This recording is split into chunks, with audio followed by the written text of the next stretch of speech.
Navariť najlepší guľaš sa na Spiskom Salaši snažilo aj napriek upršanému počasiu 8 súťažných družstiev. Zasúťažiť si na 5. ročník Guľaš festu prišli ľudia z rôznych kútov východného Slovenska od Prešova až po Kežmarok. Po niektorí si varenie guľašu ako súťažnú disciplínu vyskúšali po prvýkrát, no našli sa už aj tak povediac profesionáli, ktorí sa tomuto koníčku venujú roky. No neviem, asi 20 rokov.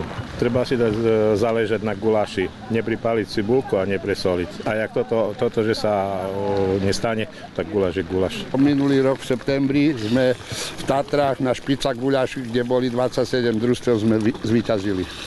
Chodíme po viacerých súťažiach po celom Slovensku, takže je to také hobby, ktoré vyplňa náš voľný čas. Dnes tí ľudia sem prišli, máme celkové tých 8 kolektívov, takže som veľmi rád, že obetovali svoj čas aj v tomto daždivom počasí a chcú dokázať, že ten guláš sa dá dobrý navariť aj v takomto počasí. Aj keď prevahu na poste šéf kuchárov mali muži, varili aj ženy. Tie si od poroty zaslúžili špeciálnu pochvalu, keďže nezabudli na ďalšie dôležité náležitosti patriace k správnej guľašovej súťaži. Aký je váš guľaš? V čom je špeciálny?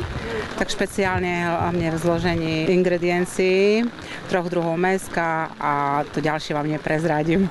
Guľaš má byť guľaš a neguľašová polievka. Skôr hustejší si myslím, aj trošku pikantný.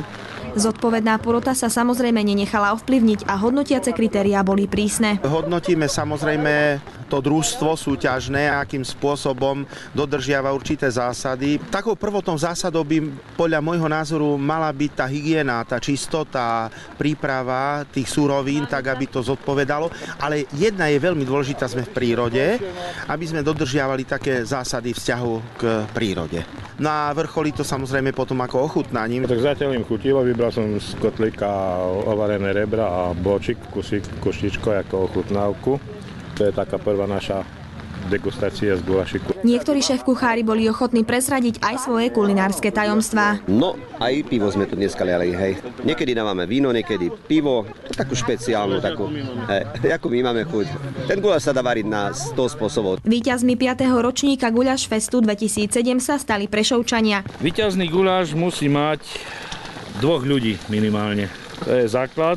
Dodávame, že samozrejme nie v kotlíku. A guľaš je o mese. Hej, žiadna nejaká zelenina, tie také fazule. My robíme základ guľašu do cibulky s paprikou.